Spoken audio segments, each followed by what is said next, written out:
2024년 3월 28일 목요일.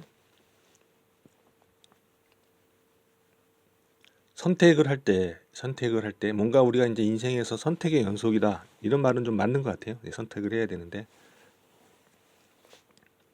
근데 어떤 선택을 여러분들은 이제 하시나요?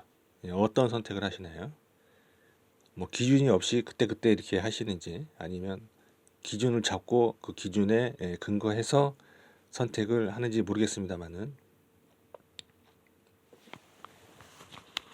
그냥 이렇게 해도 좋고 저렇게 해도 좋은 선택도 사실은 있어요. 이저 가벼운 마음으로 선택할 수 있는 경우도 종종 있는데, 이제 그 문제라고 하게 되면은 어떻게 하면 좋을까 좀 고민하게 되는 그런 좀 경우가 있어요. 이때 어떻게 하면 좋을까 있는 얘기인데, 저 같은 경우에는 대부분의 경우에 그렇게 헷갈릴 때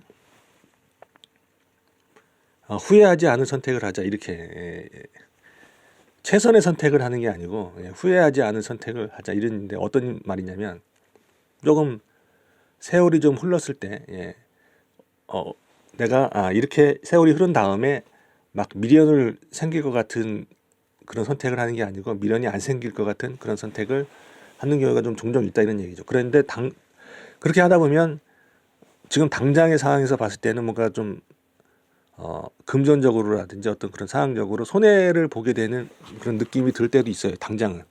근데 이후에 나의 다시 못할 선택이라고 그렇게 느껴지는 경우도 있을 수 있거든요. 이런 상황이라든지 이런 조건이라든지 이런 때 이게 앞으로 나한테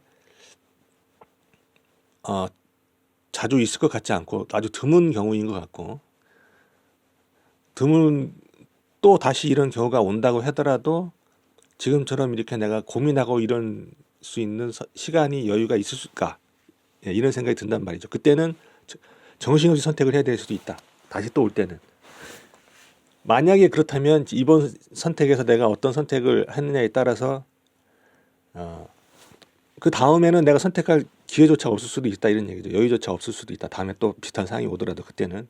그래서 이번에는 그냥 후회 없는 선택을 좀 후회 안 할 것 같은 선택을 하는 그런 게 이제 있는데, 그러니까 최선의 선택을 한다라고는 좀 의미가 좀 다르죠. 오늘 의미가 달라요.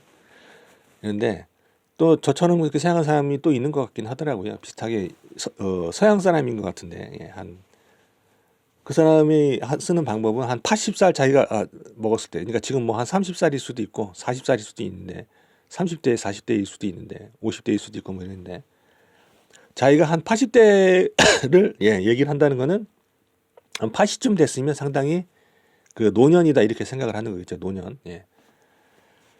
그 말년에 지금 그 선택을 그때 가서 본다면 어떤 선택이 괜찮다고 느낄까, 어떻게 했으면 괜찮다고 느낄까, 이렇게 생각을 한다는 거죠.